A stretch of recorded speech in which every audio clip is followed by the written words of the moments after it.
ओम नमो दुर्गाय नमः। जन्मेजय का राज्याभिषेक, उत्कंठ के अनुरोध से सर्प यज्ञ का आयोजन। तो आइए कथा आरंभ करते हैं। सूत जी कहते हैं, महाराज मर गए और राजकुमार अभी बालक है। यह देखकर स्वयं सभी मंत्रियों ने राजा परीक्षित की पारलौकिक क्रिया संपन्न की। गंगा के तट पर अगरु आदि पवित्र लकड़ियों की चिता बनाई और उस पर महाराज के मृत शरीर को, जो प्राय जल गया था, रख दिया। गौवे, सुवर्ण, अनेक प्रकार के अन्न और भांति भांति के वस्त्र आदि बहुत से पदार्थ उचित रूप से ब्राह्मणों को दिए गए। परीक्षित कुमार जन्मेजय अभी बच्चे थे, तब भी प्रजा उनसे बहुत प्रसन्न रहती थी। अतः मंत्रियों ने शुभ मुहूर्त आने पर उन्हें सिंहासन का अधिकारी बना दिया। जन्मेजय में सभी राजोचित लक्षण विद्यमान थे। नगर एवं प्रांत के लोगों ने उन्हें बचपन में ही अपना राजा मान लिया था। धाय उन्हें तरह तरह के राजोचित गुण सिखाया करती थी। दिन प्रतिदिन वैसे ही बढ़ते थे, वैसे ही उनकी बुद्धि का विकार होता चला जाता था। जब जन्मेजय 11 वर्ष के हो गए, तब कुल के पुरोहित ने उन्हें समुचित विद्या की शिक्षा देनी आरंभ कर दी।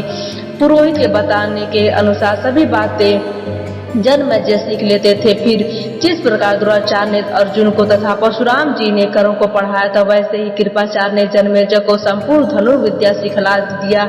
विद्याओं का अध्ययन कर लेने पर वे बड़े पराक्रमी वीर हुए। धनुर्वेद और वेदों के उन्हें पूर्ण जानकारी हो गई। परमार्थ विषयक ज्ञान भी उनसे छिपा न रहा। धर्मशास्त्र के अर्थ का विवेचन करने में वे पूर्ण कुशल हो गए। कभी असत्य भाषण नहीं करते थे, इंद्रियों को वश में रखते थे। जैसे पहले युधिष्ठिर ने राज किया था, वैसे धर्मात्मा जन्मेजय राज का काम संभालने लगे। तदंतर काशी नरेश राजा सुवर्ण वर्माक्ष ने अपनी वपुष्टमा नामक की सुंदरी कन्या उनके साथ विवाह कर दिया। कल्याणी वपुष्टमा को पाकर जन्मेजय का मन प्रसन्नता से खिल उठा। राज्य का सभी कार्य सुयोग मंत्री संभाला करते थे। उसी समय की बात है, एक उतंक नामक मुनि थे। तक्षक उन्हें कष्ट दे चुका था। उस पूर्ण वैर का बदला चुकाने के लिए मन में विचार करके वे हस्तिनापुर गए। महाराज जन्मेजय द्वारा तक्षक का अपकार हो सकता है, यह मानकर उतंक उनके पास पहुंचकर कहने लगे, हे राजेंद्र, किस समय क्या करना चाहिए और क्या नहीं, इसकी जानकारी आप बिल्कुल नहीं रखते। इस समय आपके अकर्तव्य का पालन हो रहा और कर्तव्य की अवहेलना होती जा रही है। मैं आपसे कहूँ भी क्या, क्योंकि अब आप उद्यम और अमर्ष से वंचित हो गए हैं। किसके साथ उसका क्या प्रतिकार है, उसकी कुछ भी जानकारी न रखकर आप सदा बालकों के समान व्यवहार करने लगते हैं। जन्मेजय ने पूछा, मैंने किस पर वैर पर ध्यान नहीं दिया और किस का प्रतिकार नहीं किया? महाभाग, आप इसे स्पष्ट बताने की कृपा कीजिए। सब जान लेने पर मैं उसके अनुसार कार्य करने का प्रयत्न करूंगा। उतंक ने कहा, हे राजन, तक्षक महान दुष्ट है, इसने आपके पिता को मार डाला है। आप मंत्रियों को बुलाकर पिता की मृत्यु का कारण पूछ ले। सूत जी कहते, उतंक की बात सुनकर महाराज जन्मेजय ने अपने श्रेष्ठ मंत्रियों से पूछा। मंत्रियों ने उत्तर दिया कि ब्राह्मण का शाप होने के कारण तक्षक ने महाराज को काट लिया था और इसी से उसकी मृत्यु हुई है। जन्मेजय ने कहा, जब निश्चित है कि ब्राह्मण ने महाराज को शाप दे दिया था, तब तो उनकी मृत्यु में शाप ही कारण हुआ। मुनिवर, कहिए कि फिर इसमें तक्षक का क्या दोष बताया जाए? उतंक बोले, विष उतारने वाला कश्यप ब्राह्मण आ रहा था। तक्षक शाप वश काटता और वह ब्राह्मण उसे जिला देता, पर धन देकर तक्षक ने उसे लौटा दिया। इसी से राजा की मृत्यु हुई। अतः राजन, इतने पर भी आपके पिता का संहार करने वाला वह तक्षक क्या वैरी नहीं हुआ? हे नृपवर, प्राचीन समय की बात है, रूरू की भार्या को सर्प ने काट लिया था, वह मर गई थी। रूरू मुनि के साथ अभी उसका विवाह भी नहीं हुआ था। रूरू ने उन्हें पुनर्जीवित कर दिया। साथ ही उसने घोर प्रतिज्ञा की कि जो सर्प दिखाई पड़ेगा उसे अवश्य आधी आयुध से मार डालूंगा। राजा, यो प्रतिज्ञा करने के पश्चात रूरू ने शस्त्र लिया। जहाँ कहीं भी सर्प मिलते उन्हें मारता हुआ भूमंडल पर चक्कर लगाने लगा। एक समय की बात, एक बूढ़ा अजगर सर्प वन में बैठा था। उस पर रूरू की दृष्टि पड़ गई। तब वो डंडा लेकर वह उसे मारने के लिए पास पहुंच गया और क्रोध में आकर डंडा जमा दिया। चोट लगने पर उस सर्प ने रूरू से कहा, हे ब्राह्मण, मैं तो तुम्हारा कुछ भी अपकार नहीं करता, फिर तुम मुझे क्यों मार रहे हो? रूरू ने उत्तर दिया, एक सर्प ने मेरी प्राण प्रिया भार्या को डस लिया था, इससे उसके प्राण निकल गए थे। उस समय मैंने अत्यंत दुखी होकर ऐसी प्रतिज्ञा कर ली थी। अजगर सर्प बोला, मैं नहीं काटता, जो काटते हैं वो तो दूसरे ही सर्प है, उनका और मेरा शरीर एक समान है, ऐसा मानकर मुझे मारना उचित नहीं। मुनि उतंक कहते हैं, वो अजगर सर्प मनुष्य की भाषा में मनोहर वाणी बोल रहा था। अतः रूरू ने उससे पूछा, तुम कौन हो और तुम्हें कैसे अजगर की योनि मिल गई? अजगर बोला, हे द्विजर, प्राचीन समय की बात है। मैं एक ब्राह्मण था, मेरा एक मित्र था जिसकी खेचर नामक प्रसिद्धि थी। वह मेरा मित्र खेचर सुप्रसिद्ध धर्मात्मा, सत्यवादी और जितेंद्रिय ब्राह्मण था। मैंने मूर्खतावश तृण का एक सर्प बनाकर उसे धोखे में डाल दिया। उस समय वह मेरा मित्र अग्निशाला में बैठकर अग्निहोत्र कर रहा था। सर्प को देखकर वह आतंकित हो गया, उसके सभी अंग कांपने लगे, अत्यंत घबराहट उत्पन्न हो गई। रहस्य खुल जाने पर उसने मुझे शाप दे दिया, अरे मूर्ख, तूने सर्प से मुझे भयभीत किया, अतः तू भी सर्प हो जा। मुझे तुरंत सर्प की योनि मिल गई। फिर जब मेरी प्रार्थना से अत्यंत संतुष्ट होने पर द्विजर खेचर की क्रोधाग्नि कुछ शांत हुई, तब उन्होंने मुझसे कहा, सर्प मुनिवर, रूरू इस शाप से तुम्हारा उद्धार करेंगे। प्रमित से रूरू का जन्म होना निश्चित है, वही मैं सर्प हूँ और तुम रूरू हो। मेरी इस उत्तम बात पर ध्यान दो, ब्राह्मणों के लिए अहिंसा सर्वोत्तम धर्म है, इसमें कुछ भी अन्यथा विचार नहीं करना चाहिए। विद्वान ब्राह्मण को चाहिए कि वह सर्वत्र दया भाव रखे। मुनिवर उतंक कहते हैं, वह अजगर पूर्व जन्म का ब्राह्मण था। रूरू के मारने पर उसका शाप से उद्धार हो गया। उसे शाप मुक्त करने के बाद रूरू ने सर्पों को मारना बंद कर दिया। अपनी मरी हुई स्त्री को फिर से जीवित करके उसके साथ विवाह कर लिया। यो रूरू ने पूर्व वैर याद रखते हुए बहुत से सर्पों की सत्ता मिटा डाली। एक तुम हो जो सर्पों के प्रति उठी शत्रुता को भूलकर मौज कर रहे हो। हे राजेंद्र, तुम भारतवंशी राजाओं में सबसे उत्तम माने जाते हो। तुम्हें पिता के मारने वालों पर अत्यंत कुपित हो जाना चाहिए। तुम्हारे मृत पिता आकाश में भटक रहे हैं। तुम सर्पों को मारकर पिता का उद्धार करने में उद्यत हो जाओ, क्योंकि पिता के वैर को भूला हुआ प्राणी जीता हुआ भी मरा ही समझा जाता है। रिपोर्ट, जब तक तुम सर्पों को मार न डालोगे तब तक तुम्हारे पिता की सदगति होनी असंभव है। तब अम्बा यज्ञ करके उन्हें मारने का यत्न करना तुम्हारे लिए परम आवश्यक है। महाराज, पिता का वैर याद रखते हुए तुम उस यज्ञ में सभी सर्प होम दिए जाएंगे। सूत जी कहते हैं, जब जन्मेजय ने मुनिवर उतंक की बात सुनी तब उनकी आंखों से आंसू टपक पड़े। मन पर संताप की घटा उमड़ आई। वे बोले, मैं महान मूर्ख, मुझे धिक्कार है। मैंने व्यर्थ ही आपने को बड़ा मान रखा, तभी तो मुझ मूर्ख के पिता को सर्प ने काट लिया, जिससे वे दुर्गति भोग रहे हैं। अच्छा, अब मैं यज्ञ करके पिता का बदला चुकाऊंगा। समुचित प्रज्वलित अग्नि में सर्पों का संहार कर देना परम आवश्यक है, फिर मन में कोई खटका न रह जाए। उसी क्षण जन्मेजय ने संपूर्ण मंत्रियों को बुलाया और उनसे यह वचन कहा, हे मंत्रीवरों, आप सब लोग यज्ञ की यथोचित सामग्री तैयार कर उत्तम ब्राह्मणों को बुलाकर उनसे गंगा के तट पर पवित्र भूमि का पता लगावें। वहां सावधान होकर ऐसा सुंदर मंडप बनवाएं जिसमें 100 खंबे लगे हों। मंत्रियों, मेरे इस यज्ञ में वेदी का निर्माण होना बहुत आवश्यक है। विस्तार पूर्वक सर्पमेघ यज्ञ किया जाएगा। तक्षक यज्ञ पशु बनेगा। मुनिवर उत्तंक होता का कार्य संपन्न करेंगे। आप लोग शीघ्र वेद की परागामी बहुज्ञ ब्राह्मणों का आह्वान करें। सूत जी कहते हैं, ब्राह्मण जन्मेजय, महाराज जन्मेजय के मंत्री बड़े बुद्धिमान थे। राजा के अनुसार वे कार्य करने में संलग्न हो गए। यज्ञ की सभी सामग्री तैयार कर रखी गई। विस्तृत वेदी का निर्माण करा लिया गया। सर्पों की आहुति आरंभ हो गई। तक्षक भागकर इंद्र के पास चला गया। उसने उनसे प्रार्थना की, हे प्रभु, मैं भयभीत होकर आपकी शरण में आया हूँ, मेरी रक्षा कीजिए। इंद्र ने डरे हुए तक्षक को आश्वासन देकर अपने आसन के पास बैठा लिया। उन्होंने उसे सर्वथा अभय बना दिया और कहा, हे सर्प, अब तू निर्भय हो जा। तक्षक ने इंद्र की शरण ले ली है और देवराज ने उसे अभय प्रदान कर दिया। यह जानकर मुनिवर उत्तंक छटपटा उठे। तब उन्होंने इंद्र सहित तक्षक का आवाहन किया। उधर तक्षक ने यायावग कुल में उत्पन्न होने वाले धर्मात्मा आस्तिक का स्मरण किया। वे मुनिवर जरत्कार मुनि के लड़के थे। मुनि कुमार आस्तिक वहां आए और महाराज जन्मेजय से उन्होंने बड़ी प्रार्थना की। मुनि आस्तिक बचपन से ही बड़े विद्वान थे। उनकी प्रतिभा देखकर महाराज ने उनका यथोचित स्वागत किया और मुनि क्या चाहते हैं यह जानने की इच्छा प्रकट की। तब आस्तिक ने कहा, महाभाग, अब आप यज्ञ करना बंद कर दे। राजा जन्मेजय सत्य वचन से बच चुके थे। मुनि ने पुनः वही प्रार्थना की।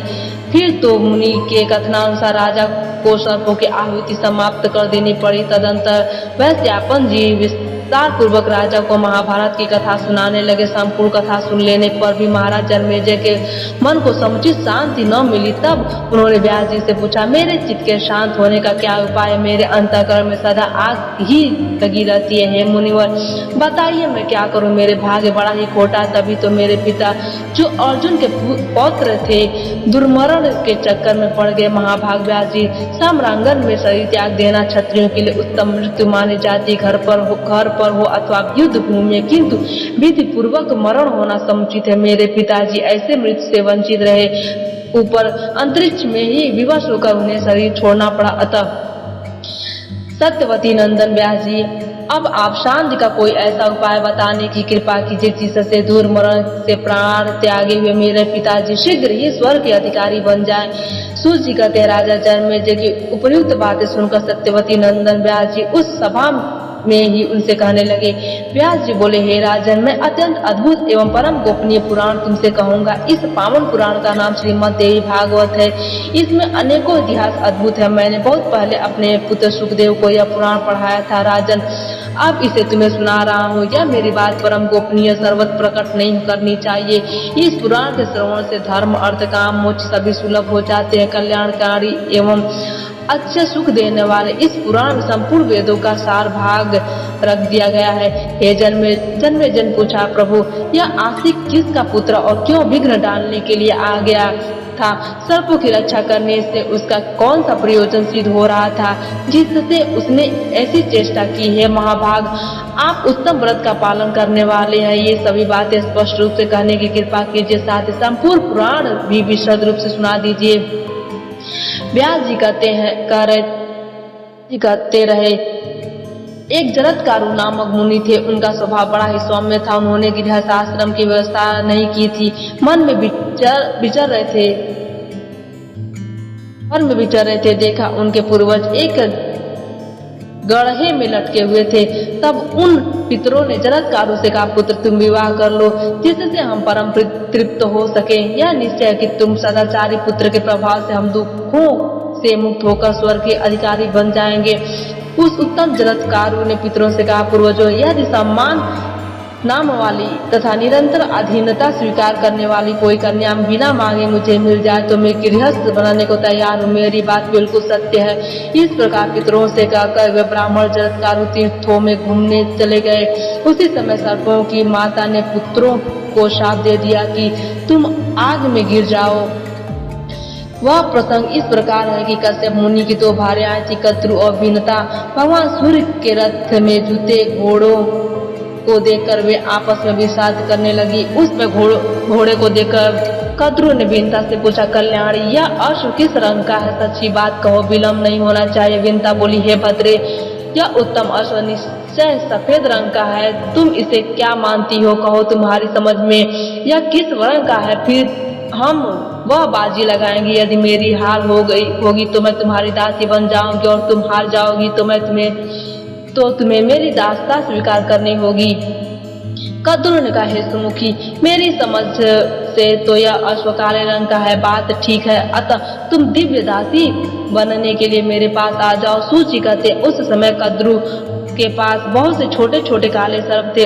उन अपने सभी पुत्रों से कद्रु ने कहा, तुम लोग इस घोड़े के सर्वांग में लिपट कर इसे काला बना दो। कुछ पुत्रों ने माता की आज्ञा नहीं मानी। तब माता कद्रू ने साफ दे दिया कि जन्मेजय के यज्ञ में आग धधकती रहेगी और तुम लोग जाकर उसमें भस्म हो जाओगे। अन्य सर्पों ने आज्ञा मान ली। माता को प्रसन्न करने के लिए वे उस घोड़े की पूंछ में जाकर लिपट गए, अतः वह अश्व काले रंग का दिखने लगा। अब कद्रू और बिनता दोनों बहनें एक ही साथ गई और घोड़े को देखने लगी। वह अवश्य कृष्ण वर्ण का दिख रहा था। यह देखकर बिनता का मन संतप्त हो उठा। उसी समय बिनता के पुत्र गरुड़ आए। गरुड़ में असीम शक्ति थी, वे सर्पों को निगल जाते थे। माता को दुखी देखकर उन्हें पूछा, माता तुम क्यों अत्यंत खीन हो? मुझे ज्ञात होता है कि मानो तुम रो रही हो। तुम्हारा एक पुत्र मैं और दूसरा सूर्य का रथ हाँकने वाला अरुण है। ये दोनों जीवित है। पुण्यमती माता, हम दोनों के रहते हुए तुम्हें दुख भोगना पड़े और हमारे जीने को धिक्कार है। उस पुत्र के उत्पन्न होने से क्या लाभ हुआ जो माता के दुखों को दूर न कर सके? माता मुझ से अपने संताप का कारण बताओ, मैं अभी उसे सुखी कर देता हूँ। बिनता ने कहा, पुत्र मैं सौत की दासी बन गई हूँ, क्या कहूँ, ऐसी विपत्ति व्यर्थ ही मेरे सिर आ पड़ी है। वह सौत मुझे आज्ञा देती है कि तू मुझे कंधे पर चढ़ा कर ले चल। पुत्र इस मेरी ऐसी यही दुख का कारण है। गरुड़ बोले, माता मैं उसे वहां अवश्य पहुंचा दूंगा जहां वह जाना चाहती है। कल्याणी तुम शोक मत करो, तुम्हारी सारी चिंता दूर कर देता हूँ। व्यास जी कहते हैं, इस प्रकार गरुड़ के कहने पर बिनता कद्रू के पास गई। महाबली गरुड़ भी माता बिनता को दासीपन से मुक्त करने के लिए साथ गए। उन्होंने पुत्र सहित कद्रू को कंधे पर उठा लिया और समुद्र के उस पार चल पड़े। वहां पहुंचकर जाने पर गरुड़ ने कद्रू से कहा, माता तुम्हें प्रणाम है। मुझे निश्चय रूप से यह बताने की कृपा करो कि मेरी माँ किस प्रकार दासी भाव से मुक्त हो सकेगी। कद्रू ने कहा, पुत्र तुम अभी स्वर्ग से बलपूर्वक अमृत ले आकर मेरे लड़कों को सौंप दो। योग करने पर तुम अपनी अबला माता का शीघ्र उद्धार कर सकते हो। व्यास जी कहते हैं, कद्रू के इस प्रकार कहने पर पक्षीराज महाबली गरुड़ तुरंत इंद्रलोक चले गए। वहां उन्होंने युद्ध करके अमृत का कलश छीन लिया और अमृत लाकर बिनता कद्रू को दिया। उनके इस प्रयास से माता बिनता निसंदेह दासी भाव से मुक्त हो गई। जब सर्प स्नान करने के लिए चले गए तब इंद्र ने चुपके से अमृत चुरा लिया। उधर गरुड़ के प्रभाव से बिनता तो दासी भाव से मुक्त हो ही गई थी। वहाँ कुशाएं बिछी थी। सर्प आकर उन कुशाओं को चाटने लगे। कुशाओं की नोक बड़ी ही तिच्छर थी। उसका स्पर्श होते ही सब दो जीभ वाले हो गए। माता कद्रू ने अपने जिन पुत्रों को शाप दिया थे वे वासुकी प्रवृत्त नाग ब्रह्मा जी की शरण में गए और शाप से उत्पन्न होने वाले भय की बात उनसे कह सुनाई। तब महाभाग ब्रह्मा जी ने उन सर्पों से कहा, वासुके जरत्कारु नाम एक श्रेष्ठ मुनि है, उन्हें जैसी नाम वाली अपनी बहन तुम उन्हें सौंप दो। उनके गर्भ से जो पुत्र उत्पन्न होगा वही तुम लोगों की रक्षा करेगा। आस्तिक नाम से उनकी प्रसिद्धि होगी, इसमें कोई संदेह की बात नहीं है। ब्रह्मा जी कि वह कल्याणमयी वाणी सुनकर वासुकी वन में गया और अपनी बहन को विनय पूर्वक मुनि को सौंप दिया। उस कन्या का नाम भी जरत्कारु था। जरत्कारु मुनि ने उसे अपने समान नाम वाली जानकर वासुकी से कहा, जिस क्षण यह मेरा अप्रिय कार्य करेगी उसी क्षण मैं इसे त्याग दूंगा। इस प्रकार वचनबद्ध करके स्वयं मुनि ने उस कन्या के साथ विवाह कर लिया। कन्या सौंपकर वासुकी क्षण से अपने घर की ओर चल पड़ा। परंतु इसके बाद जरत्कारु मुनि उस महान वन में स्वच्छ पर्ण कुटी बनाकर उस भार्या के साथ विहार करते हुए सुख जीवन व्यतीत करने लगे। एक समय की बात है, मुनि व जरत्कारु भोजन करके सोने लगे। वही वासुकी की सुंदरी बहन जो मुनि की पत्नी थी बैठी थी। उससे उन्होंने कहा, प्रिय किसी प्रकार भी स्थित क्यों न आ जाए, तुम मुझे जगाना मत। उस नववती भार्या को योग कर मुनि निद्रा देवी का अधीन हो गए। जब अंशुमाली अस्ताचलपुर से संध्या का समय उपस्थित हो गया और मुनि जगे नहीं। तब धर्म लोप के भय से डरकर उनकी भार्या जरत्कारु चिंतित हो उठी। सोचा, क्या करूं, मेरे मन में शांति नहीं होती। यदि मुनि को जगा देती हूँ तो ये मुझे त्याग देंगे और यदि नहीं जगाती तो संध्या का समय व्यर्थ ही चला जाएगा। पति के धर्म नाश की अपेक्षा यह त्याग उत्तम है, क्योंकि मृत्यु तो निश्चित ही है। धर्महीन पुरुषों को बार बार नरक भोगना पड़े, यो भली भात सोच समझकर उस बेचारे जरत्कार ने अपने पति देव मुनि जरत्कार को जगा दिया। उनसे कहा, सुव्रत उठिए उठिए, संध्या करने का समय उपस्थित हो गया है। मुनि की नींद टूट गई। उन्होंने पत्नी जरत्कार से कहा, निद्रा में विघ्न डालने वाली, मैं जा रहा हूँ, तू अब अपने भाई के घर चली जा। मुनि के यो कहते ही जरत्कार का सर्वांग कांप उठा।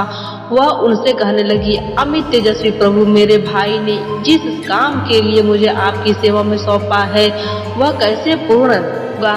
तब मुनि ने शांत चित्त होकर उत्तर दिया, वह तो है ही। मुनि के त्याग देने पर वह स्त्री अपने भाई वासुकी नाग के घर चली गई। जब वासुकी ने उनसे पूछा, तब पति देव की कही हुई बात उनको सुना दी और यह भी कहा, मेरी प्रार्थना पर मुनि आस्तिक कहने के पश्चात मुझे छोड़कर चले गए। बाण की बात सुनकर वासुकी को पूर्ण विश्वास हो गया। उसने सोचा, मुनि बड़े सत्यवादी है, उनकी वाणी विफल नहीं हो सकती। तब उसने जरत्कार को अपने घर पर रख लिया। कुछ समय व्यतीत हो जाने पर मुनि का वंशधर पुत्र जरत्कार के उदर से उत्पन्न हुआ। कुरुश्रेष्ठ उसी पुत्र की आस्तिक नाम से प्रसिद्ध हुई। वही बालक भविष्य में आस्तिक मुनि के नाम से विख्यात हुआ।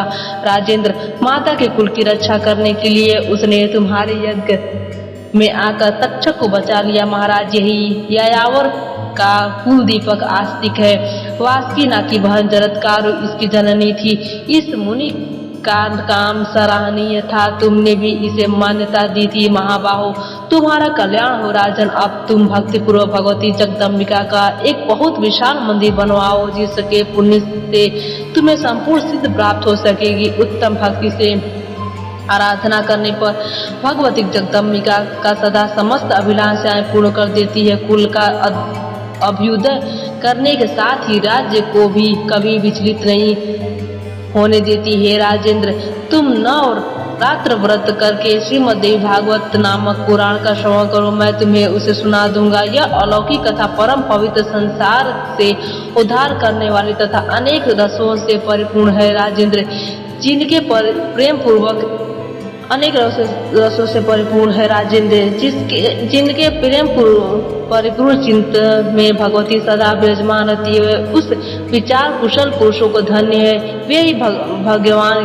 गिने जाते हैं। भारत, महामाया स्वरूप भगवती जगदम्बिका की जो निरंतर उपासना नहीं करते, वे मानो इस भारतवर्ष में महान दुखी दिखाई पड़ते हैं। राजन, जब ब्रह्मा से लेकर संपूर्ण देवता सदा उनकी आराधना में तत्पर रहते हैं, तब कौन मनुष्य जो उनकी सेवा से विमुख होकर सुखी रह सके? जो निरंतर इस पुराण को सुनता है, उसकी सारी कामनाएं पूर्ण हो जाती है। यह सर्वोत्कृष्ट पुराण सर्वप्रथम आधे श्लोक में भगवती आधाशक्ति ने विष्णु के लिए कहा था। राजन, इसी के श्रवण से तुम्हारा चित्त शांत हो जाएगा और पितरों को सदा स्वर्ग में रहने की सुविधा मिल जाएगी। श्रीमद्देवी भागवत का दूसरा स्कंद समाप्त।